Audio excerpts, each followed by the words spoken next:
Hi, Jeff. Welcome.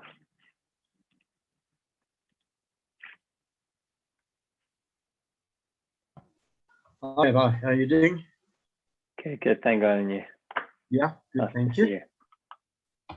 Oh, it's nice to be here. I was having problems with my internet a few minutes ago. Oh, I'm glad it's up now. Yep.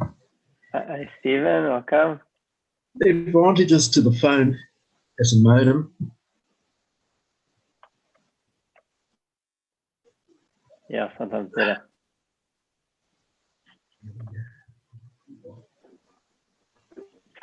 Okay. Welcome, everyone. It is 1 o'clock. I'm going to share the screen, and I'm going to get started right away because today is an exceptionally long chapter.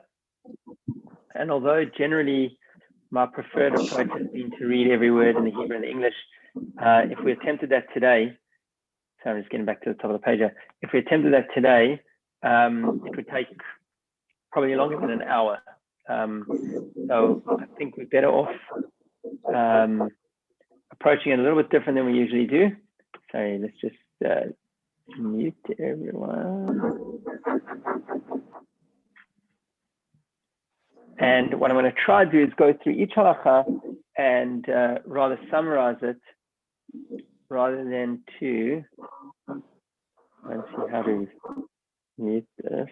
Hold on. Mute all. There we go. Rather summarize each of these halachot rather than try to read through every single word.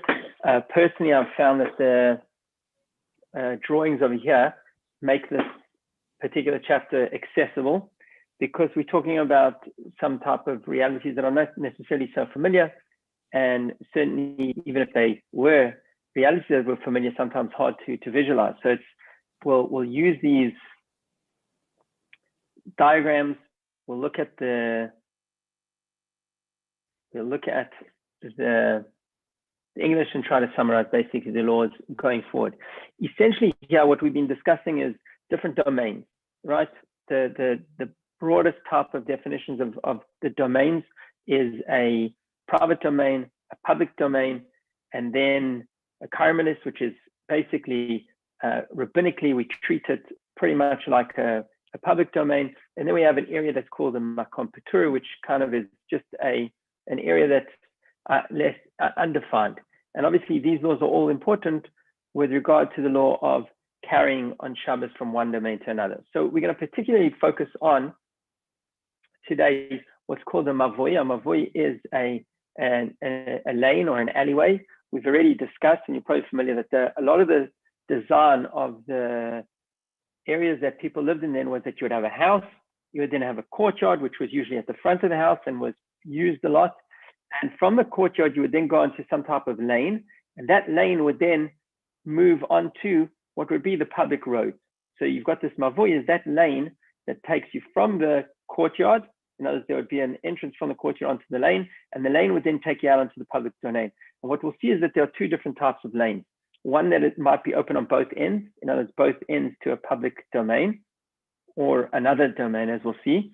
And sometimes you'll have kind of like a cul-de-sac where you'll have a number of homes. So if we take a look over here you've got houses. These darker things are the houses. They lead into this courtyard, which is in the middle. Here you've got a lane. So now this lane is open on both sides. It's open to the, sorry, this, and then, yeah. And over here, you've got the lane, which is, it's closed on this side and open to the public domain on this side. So this is this primarily here, this area here is what he defines in the first halakha. He says you have a lane that has 3 walls and that is open on one side to the public. This is what we call a closed lane. If this would be open on this side to another public domain, that would be referred to as an open lane.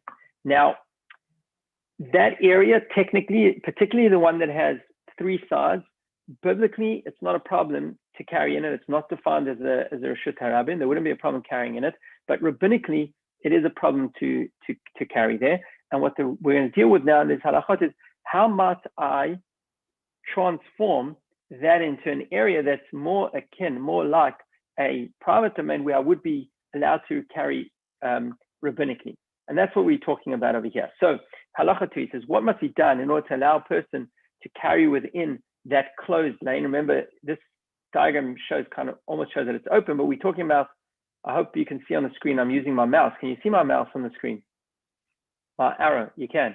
Okay, so we're talking about this, where you've got 3 walls, 1, 2, 3, and now this is open. So the question is, how do I transform this area here into an area that I can carry in on Shabbos, which is akin to a private domain? What we're going to learn, there's two possibilities. There is one opportunity is to put a pole over here, which is this, which is what we call a lechi.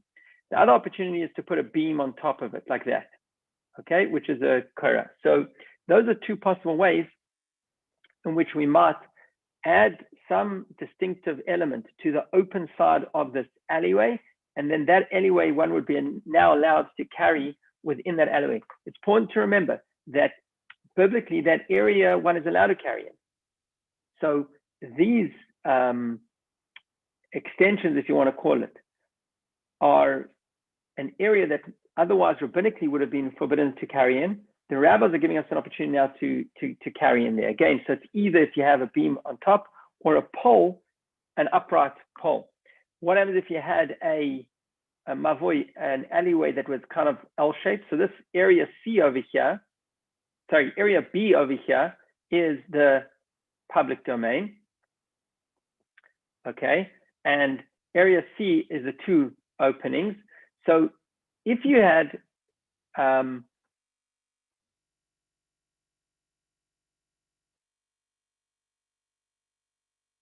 sorry, before we go, so we spoke in the first halakha, the first point we made was that if you've got a closed alleyway, you only have to make some type of indication on the open side, either the beam across or the upright pole. What if you've got an open alleyway? Then it's not good enough, okay? It's not good enough just to put a beam on both sides or a pole on both sides. You would actually have to create a door frame on the one side. It doesn't have to be a fully closed wall, but as long as you create a frame means you've got 2 uprights and 1 cross beam, that would render the one side as if it has a wall closed. And then on the other open side, you would be able to put either the beam across or the pole upright, and then that area could be carried in. And he says that would apply even if the open alleyway that we're referring to is L-shaped like we have over here, okay? So you would have to have a door frame on the one side, and then you would be able to add a beam or a pole on the other side. Now, here's an interesting halakha. He says, if you've got the lane that it starts off level with your public domain, but then it has a sharp incline or decline. And you'll remember that we've spoken about previously that a mound, for example, that is raised above 10 tefachim creates that on the top of that mound, it's a separate reshut now. It's no longer a reshut rabim, it's no longer a public domain. So he's saying if you have a lane that starts off flush and then descends or ascends abruptly, so that you have more than 10 tefachim, 10 handbreadths in the gradient, then that area you would be allowed to carry in it because it remains a distinct area from the public domain. When one side of a lane ends at the sea and the other side in a public garbage dump, you remember previously we've spoken about different types of dumps, a public garbage dump, which also creates its own kind of mini domain. We don't expect it to be moved.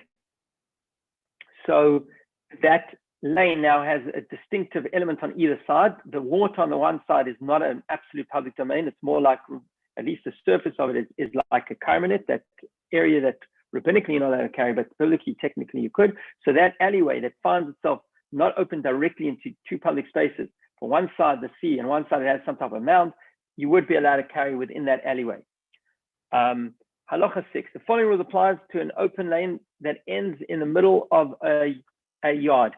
So we're going to come back to this idea of the chatzer soon. The chatzer is the yard that all the houses lead into. So the seas over our homes lead into this courtyard, and now you've got an alleyway that leads into not a public space, but into a chatzer, and then from there you can go to the houses, and then on the other side it goes to a public domain. So what the Rambam says is that if it's the alleyway enters in the middle of this area, then it's considered to be closed, and you don't need any other further measurement, would be able to carry in this yard. But if somehow it ends up, if it's close to one of the sides, then it would be considered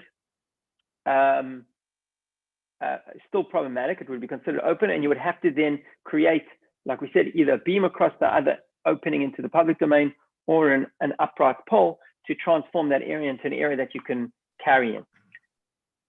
Sorry, Rabbi, can I just ask a quick question? With the steps going down from a public road, steps going down, are they that's regarded as part of the private domain or the public domain? Yeah, depends where the steps are coming from, where they're going into. If you ask me if a step would be considered an incline, yes, but then you'd have to obviously look at the either further details, what's going on there, and where it's coming from and where it's going to. The thing over here is that you don't just have steps. Here you've got, when we talk about an alleyway, and this is what's important from a biblical perspective, you actually have walls on either side. So it's a very clearly defined area. The only thing is that it's a perfect defined area is when you've got 4 walls, right? Here you've only got 2 walls. So the question is, what can you do to make or in the one case you've got 3 walls, and biblically that would be fine. So the fact that you have an incline won't make it a domain. You also have to have some type of boundary indication that this is a domain. Are you following? But if what you're asking is if you had steps that are going down between 2 walls, then yes, I think this would be similar to what the Rambam was talking about over here, and an incline or decline. Then as long as you've got the walls, which are the demarcations, right? That's really what's the first point over here. Yeah. Okay. Thanks. So now he says like this, when we talk about a yard, the alleyway going into a yard, it's got to be a yard, a chatzar, that multiple homes go into. If it's an individual's home, if it belongs to a single individual, it would be forbidden to carry within that lane, even if the lane leads into the middle of the courtyard over here. Okay.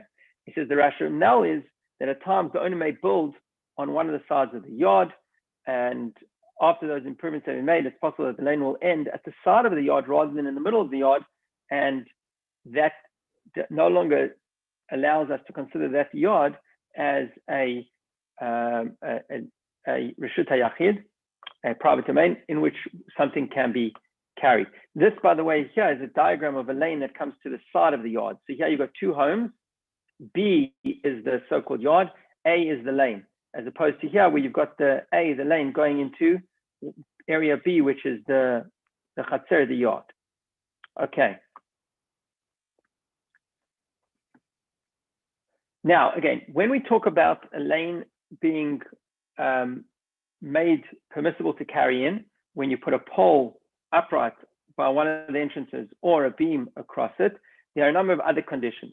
That there's several houses or courtyards that open up into that lane, that the actual length of it is 4 cubits long or more. Now, 4 cubits is not very, very long. It's roughly 2 meters. So it's also hard to imagine that you can have one house on either side kind of entering into it, then you've got more than one house, and it's got to be 4 meters. And also a definition of an alleyway or a mavui, as opposed to the definition of a yard, which we'll see soon, is that its length exceeds its width. Now, obviously, when you look at dimensions of an area and you see one way is longer than another, you're going to say the long way is the length, right? Obviously, but here what we're talking about is, when we say length, we're talking about the way in which you enter into it from the homes. So if you're entering into it from the homes, that area is narrower than the distance between the homes that are entering into it. That is no longer considered an alleyway. That would be, as we'll see soon, that is actually the definition of a chatzar, of a yard. Right? So if the length and the width are equal, it's considered a courtyard, and certainly if the length is wider than the width. And in that case, it would not be enough just to put up one pole, or to put up one pole upright or one across. But one would have to put up 2 poles, one on either side, or to create a proper barrier on the one side, which would then close it off as a wall. Okay, halacha 8. When the length of the courtyard exceeds its width, it's considered a lane, and carrying within it is permissible only when one puts up a pole or a beam on the end of it. When you have several houses in courtyard that do not open into a lane, only one house or one courtyard does. And similar, when a lane is not 4 cubits long, then you can carry in it, so long as you place 2 poles, one on either side, and a barrier that should be at least 4 handbreadths wide. When a lane is not 3 handbreadths wide, and this is hard to imagine, 3 handbreadths is very small. But imagine you got a house here and a house here, and there's a lane in between that's only 3 handbreadths wide. I'm not quite sure how anyone would get in there, but it's considered a closed area, and you wouldn't have to put a pole or a beam on the edges of it in order to make it an area permissible to carry. I suppose you wouldn't necessarily be in it, but you might be passing something into it or from it, and that's where it would become relevant, this idea. And generally, we see this often, is that when you have 2 things that are less than 3 handbreadths apart, they're considered as if they are connected. This term in halakha is the word which we have here in the Hebrew form. I look at it as lavud. Lavud means it's as if it's just an extension or they are connected. It's something that we've already encountered in the previous halachot, and we'll see it again. Now, when you erect a beam over a lane, remember, lane has got 2 walls. It's open on the one side. This one has got 3 walls. Or if it had 2 walls, you've already put up a door frame on the one side, and now on the 4th side, you're putting a beam across so that you can carry within it. So now that area we said you're allowed to carry within it. Okay. Now, so by that definition, it seems like any other private domain. But here the Rambam tells us something interesting. If you were standing in the public domain and you threw something from the public domain into that area, you're not liable. Because as much as the beam allows you to carry in it, and in a certain way it's similar to a private domain, so you can carry within that area, the beam, he says, just creates a distinction. Because remember, biblically, you're allowed to carry there anyway. The only reason we're putting up a beam is to make it distinct from the public domain.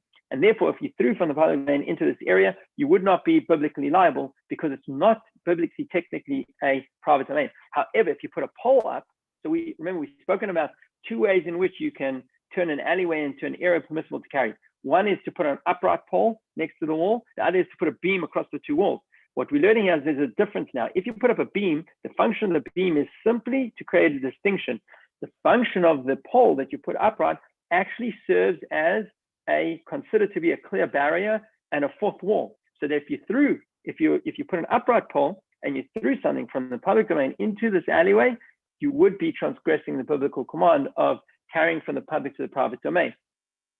Now, he said, how is it possible to make it permissible people to carry between 2 walls of the public domain through which people frequently pass? So here we're talking about where it's not an alleyway, but there's a public, you got homes that enter directly into a road that is a public domain.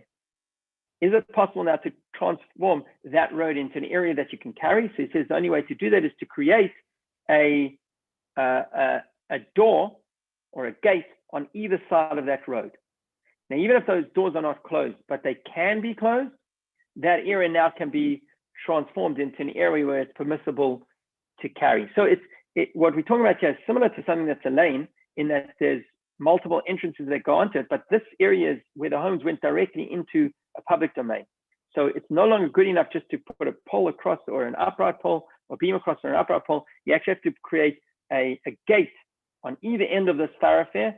And then even if the gate's not closed, that area would be considered private for the purposes of carrying them on Shabbos. Now, what about, he says, it's permissible to carry under the actual beam itself, okay? So in this particular diagram over here, what we have is A is the lane, right? B over here is the public domain. C is the area under the beam, okay? D is either the pole or the beam. So what about this area right here? Now, inside here you can carry, but what about this area right here where you've got that pole or beam? So he says it is permissible to carry in the portion of the lane that is under the beam or opposite the pole, so long as the structures are constructed near the public domain over here. When by contrast, a lane is near Carmelit, if this area, this is interesting now, right?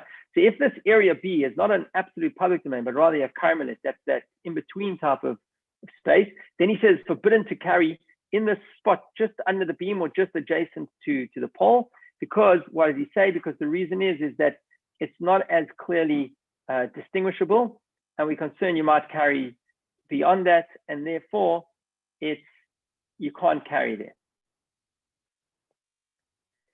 Now, what must this pole be made of? He says it can be constructed of anything, even something that's living. And this is I'm not sure exactly how you do it with something that's living, but if you had someone standing there, that fits the dimensions, or as we'll see soon, dimensions are not that important, just that there's an upright. He says, and this is where he makes the point, even an object which we are forbidden to benefit from. So for example, a tree that was used in the worship of idolatry, or something that came from a city that should have been destroyed, I think he says as well.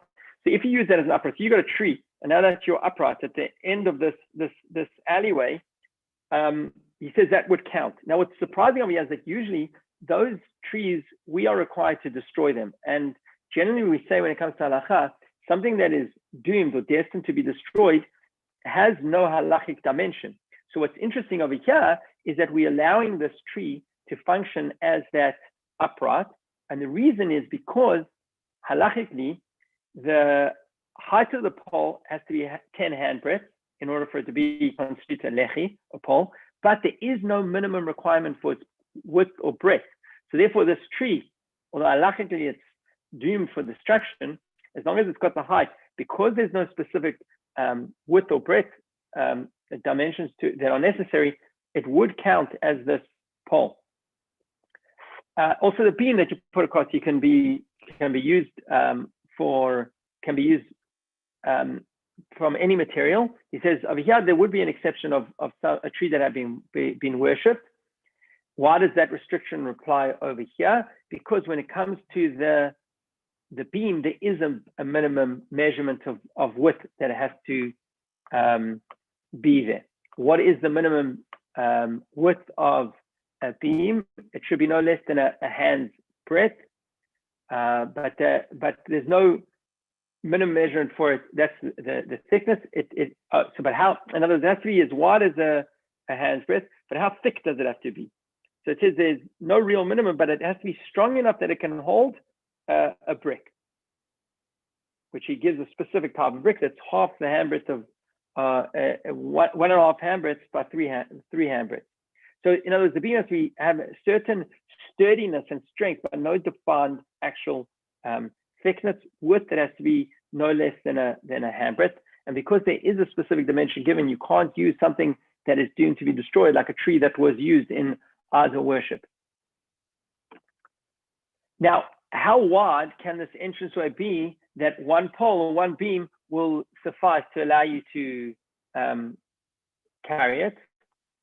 So the height of this entranceway must be not less than 10 handbreadths, which would be quite a low type of wall, and also must not be higher than 20 cubits, and it should not be wider than 10 cubits. A cubit is an arm's length, which is roughly 5 meters. So roughly 5 meters wide. If it's wider than that, then one pole or one beam across is not going to be good enough. If the walls are higher than 20 amot, one pole or one beam is not going to be good enough. And if it's lower than 10 tefachim, you can't, no good either. He says, however, if you build like a frame of an entrance, then even 100 cubits high is fine. It's considered to be kind of an enclosed off, and you would be able to carry in there. Similarly, if the beam of a lane is ornamented or it has a design so that anybody looking at it will notice it, then it can be higher than 20 cubits. So the thing over here is like this. Remember, we mentioned earlier that putting a beam on the one side of this alleyway across the two walls is in order to make a distinction between the alleyway's area and the public domain that it's entering into. Now, something higher than 20 amot, 20 cubits, arm length, we assume a person doesn't see that high. But if it's something that has ornamentation on it or design, it will catch the eye, and therefore a beam that has decoration, ornamentation, would work to close off that area. Now, what happens if the height of the lane is higher than 20 cubits? One would be allowed to put a beam across it lower than that, and that would work. What happens if the height of the walls is lower than 10 tefachim, and we said now you want to be out, we said lower than 10 tefachim, just putting a beam there would not render it permissible to carry in this area.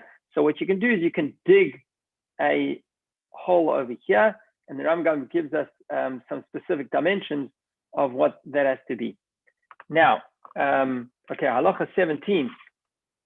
What happens if, in this particular diagram, what you have here is B is the public area, A is the alleyway, C is now a breach in this wall. So these two walls make up the alleyway, but now you've got a breach in this wall.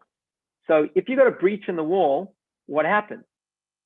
So long as this area D over here has 4 handbreadths of width, this is considered to be a complete kind of wall, and you would still be able to suffice with just putting a beam there or an upright pole. But if that it is not 4 handbreadths there, it's less than 4 handbreadths there, then it would be if you have a portion of the wall 4 handbreadths wide does not remain, it's forbidden to carry within this lane unless the opening is less than 3 handbreadths, because based on the principle of Lord. In other words, this area has got to be at least, the D has to be at least 4 handbreadths. If this breach C is more than 3 handbreadths. If the breach is less than 3 handbreadths, then we're not so concerned about D over here. Because as we said previously, when you've got a space of less than 3 handbreadths between two things, it's as if they remain connected. Okay, I hope people are managed to follow. It's quite technical, but hopefully the diagrams are getting a sense of what's going on over here. Just a reminder, right? You've got this alleyway that biblically you can carry in, because the one side it's got 3 walls basically, and one side is open to the public domain, or if it only has 2 walls, and then what you've done on the one side is you've created actually a frame, and now we're talking about the third side where you've put either a beam across or an upright pole, and now we're talking about a specific example where there was a breach in that wall. Now, furthermore, so this particular drawing over here is like this. This A over here is the public domain. Now, B over here, although it looks like one long lane, what we're talking about here is where there was the B is an alleyway, but as you can see over here, these B's are houses. That means this area over here is actually a courtyard. Now, a courtyard you can always carry in, but what happened over here is, imagine that there was a wall over here between the area C and B, and that wall completely broke. So now the courtyard opens up directly into the alleyway. So what happens here? He says the following rule applies, and lane opens entirely to the courtyard, and the courtyard opens up to the opposite side, to the public domain. It's forbidden to carry within because it is like an open lane. It is permissible to carry within the courtyard, so you can't carry in this area B, which is the alley, but in area C over here, that remains a courtyard, and you can carry in that area. So long as there's numerous homes that go into it, that area C is still considered a courtyard, you can carry in it. Okay, now halacha 19, what are we talking about over here? So here you've got a big opening to the public domain, okay, over here, and you've got numerous lanes going each in every way over here. There's one lane here, one lane here, one lane here. Basically, each one has to be these little B's over here. What the halacha tells us is each one of these has to get its own either beam across or little pole, so that each alleyway in and of itself has got a bit of an indication or a closure to allow you to carry here. And over here, obviously on the big entrance that goes onto the public domain, would also have to have a beam or a post put up over there. These two drawings are just two possible ways of understanding what the scenario that Rambam is talking about, but it's the same halacha, and that would apply. Now here we got an interesting scenario. He says, what happens if you've got area B over here is your alley, right? And you can see over here, the wall that creates the alley over here extends beyond the wall that creates the alley over here. That means over here, you're entering the public domain, but from this perspective, you would not yet have entered the public domain. So what do you do about closing off this area B? The two options, one option would be to put in a beam across like this. And what the Rambam is telling us is that you must put a beam across over, you put a beam across over here, And that's right. The frame, let's just read it. What must be done to make it possible to carry within this lane? A frame of an entrance should be constructed for each of the paths at one end. Similarly, a frame of an entrance should be constructed at the main entrance of the lane to the public domain. At the other sides of all the paths should be constructed a pole or a beam. So that's this previous halacha that we spoke of over here. This drawing applies here. When one of the walls of a lane that leads to the public domain is longer and the other is shorter, one should place the beam near the shorter wall.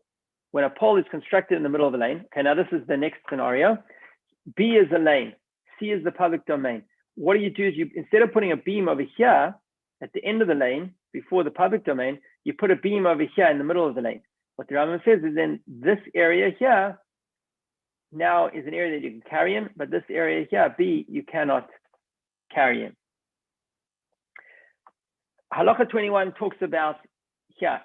This is a lane, right? E is the public domain. This lane is wider than 10. It's what he says is 20 cubits. Remember, we said earlier that you can only put a cross beam or a pole, an upright pole, to close off a lane so long as it's less than 10 cubits wide or up to 10 cubits. What happens if you've got an area that's 20 cubits?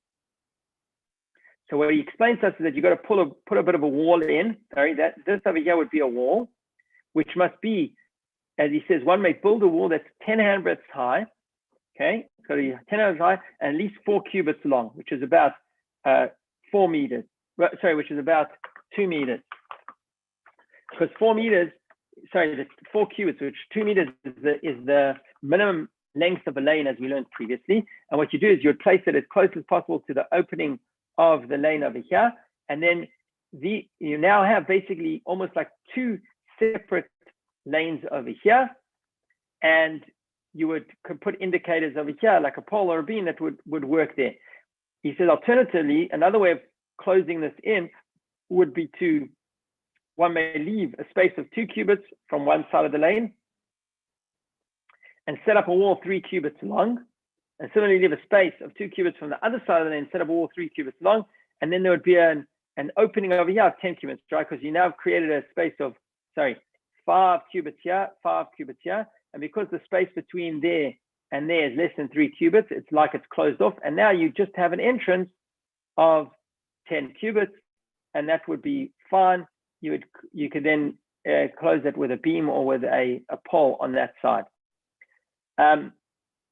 A pole that projects outwards from the wall of the lane is acceptable. So similarly, a pole that is standing at the side of the entrance to a lane without having been placed there intentionally is acceptable, provided one is intent of relying on it before Shabbos. So it doesn't have to be within the wall, it can be just outside the wall, and that pole still serves as a barrier. And he says it could be a tree or something that wasn't put there intentionally, but as long as you had intention that you're going to rely on it as a barrier that closes off this alleyway. What happens if you put a pole? It's hard to see in this image, but if the pole that is lifted above the ground, so if it's 3 handbreadths above the ground or more than 3 handbreadths away from the wall, it's not significant. But if it's within 3 handbreadths above the ground or within 3 handbreadths close to the wall, it would be acceptable. Again, this concept of lavud, that they are connected. When a pole is very wide, whether its width is less or equal to half the width of the lane, it is acceptable and is considered to be a pole. If however the width exceeds half of the width of the lane, it is considered to be a wall, and this side is considered to be enclosed because the enclosed portion exceeds the open portion. Of course, that's good. Then it's certainly going to be it's no longer really even a lane. Then it's really a private domain. So now that's the poles, the uprights. What if you put a beam there, and you hang a mat over the beam? And the beam you put there was in order to carry within the lane. So now, because there's something covering that beam, it's no longer conspicuous. You can't see it. And remember, the idea of the beam was that it should be there to make a distinction. And therefore, it's as if the beam is nullified. It is possible for it to still be possible to carry within the lane, provided the mat reaches within 3 handbreadths of the ground. Now, if you've put a beam there to indicate that this is an alleyway and you're turning it into a private domain, if it's now being covered over the mat, that's no longer there. He says, however, if the mat extends all the way close to the ground within 3 handbreadths, it's as if there's a complete partition, and you would be able to carry within there. If you put spikes onto the wall, that's important. When we talk about the beam, here's the point. When you talk about the beam must rest on either wall, either side of the lane. But if you put a protrusion on the wall and then rested the beam on the protrusion like this, called it a spike, that's not considered to enclose off the area, because the beam, to be significant, must be positioned over a lane and not next to it. What happens if you put a beam and it doesn't, two beams, right, and they don't reach each other? So if over here again, we'll apply the law of Lavud. If it comes within 3 tefachim, it's considered connected. If not, it's a problem. Similarly over here, if they overlap, if there's space between them over here is less than 3, then it's considered for them to have been combined together.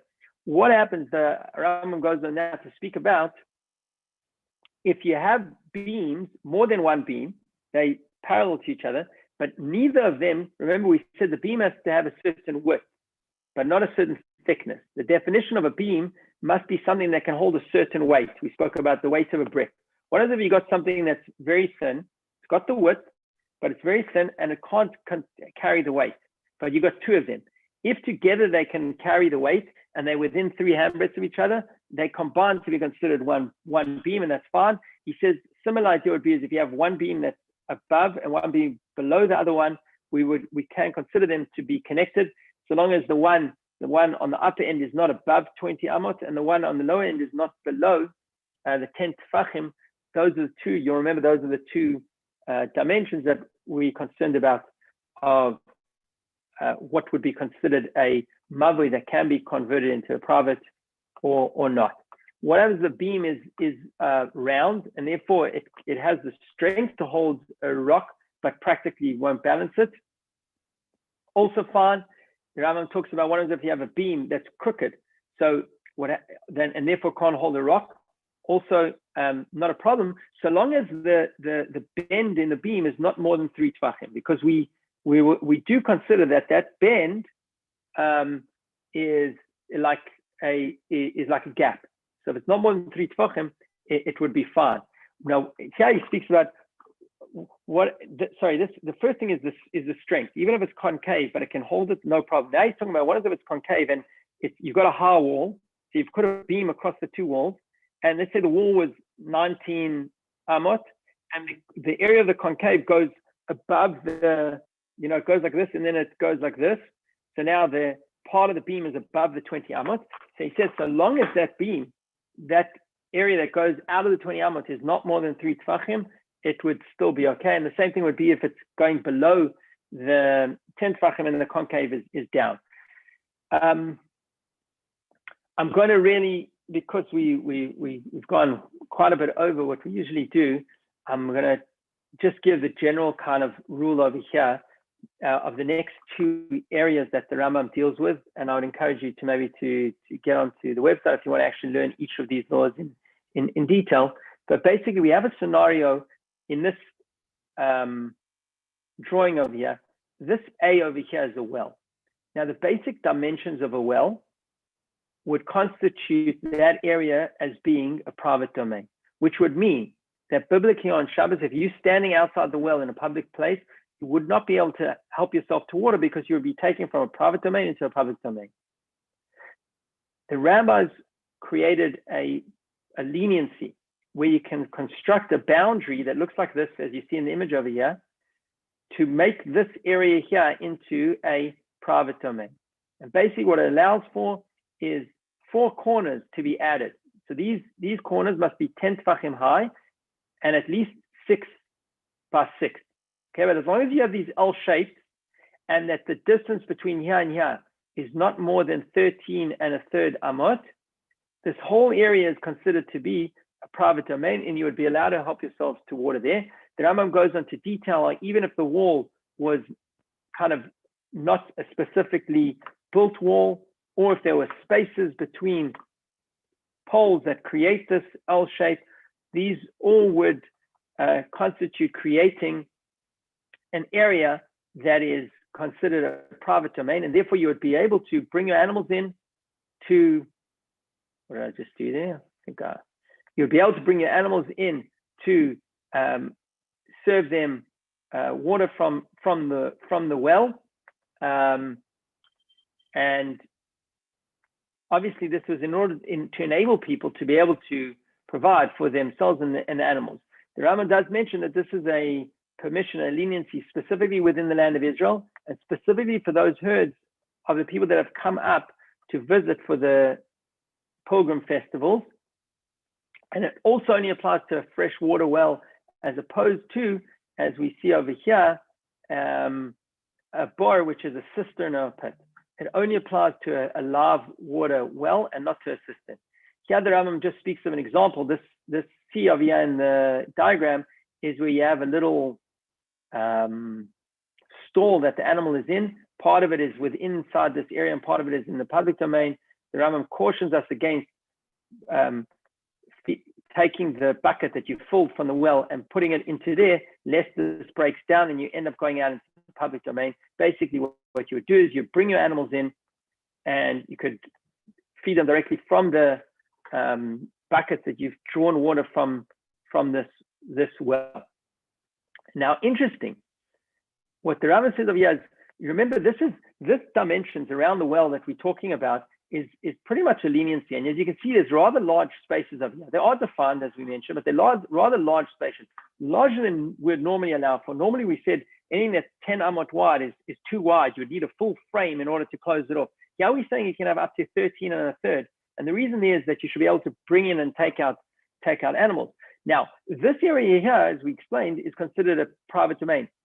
Outside of it will be public domain. What happens if you throw from the public domain into the private domain?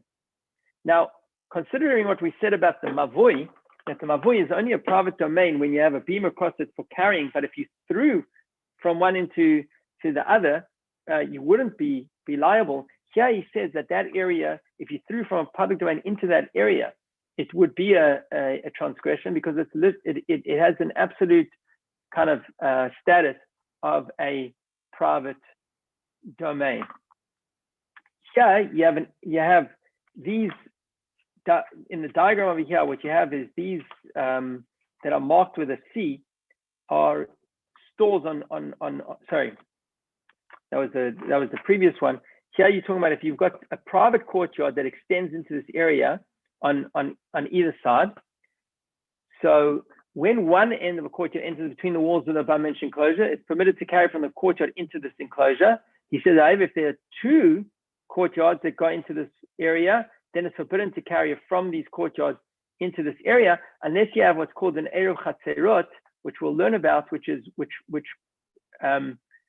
brings these two areas together. What happens if you've created this area and the well dries up on Shabbos?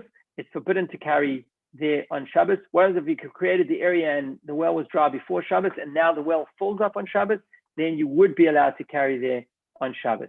A final type of area that we speak about, this, I'll just bring up this note here. This etc. is a Greek architectural structure that has sometimes two walls and a roof. Okay, so what happens is what we're going to say over here is that the area under that roof, in other words, it's not closed off on all sides, and it would be used kind of as a thoroughfare, right? So the roof, we consider the roof similar to the way we would consider a beam across a mavoi, and you would be allowed to carry in there so long as the roof is there. We consider it to be as though the edge of the roof descends and closes off the fourth side.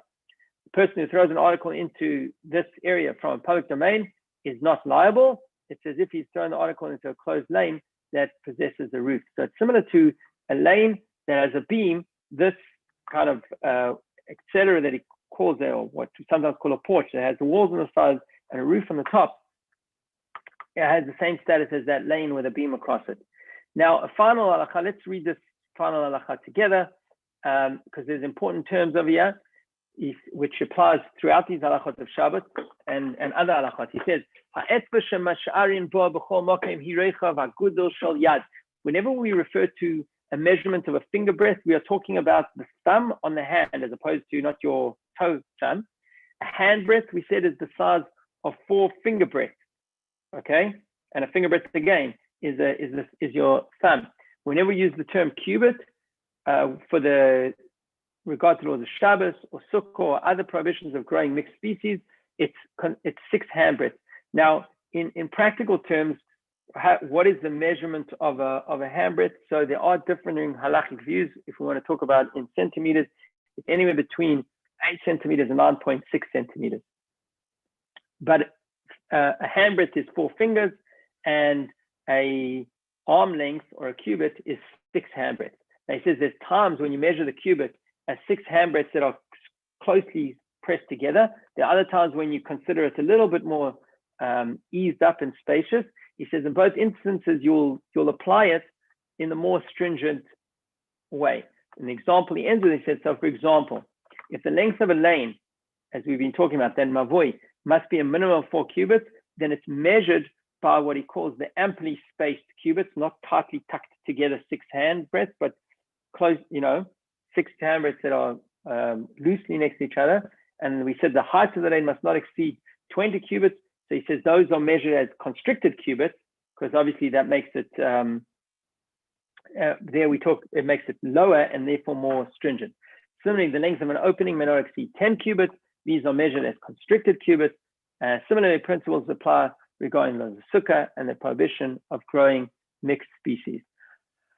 Sure. Okay. A lot of details, more than any of the chapters that I've studied together with you. Rather technical, but I hope we've got a bit of an understanding of what we're talking about. Let's just recap. We spoke mainly about an open or a closed lane and transforming it into an area where you would be allowed to carry there on Shabbos. Predominantly, this is done by putting a beam across it or a pole upright. The effect of the pole is that it actually creates almost like considered a full barrier. The beam across is considered just an indicator that this area is separate from the other area. And then we spoke about some other requirements of the sizing of the pole and the beam and the exact dimensions of this area. And then we learned about those like corners, L-shaped corners that we can apply to create a private domain around a well, and some of those the exceptions over there or the particular details. And finally, we spoke about the saksadra, which has got 3 walls and a roof on top, which functions similar to an alley that has a beam over the one end that is open. Okay, so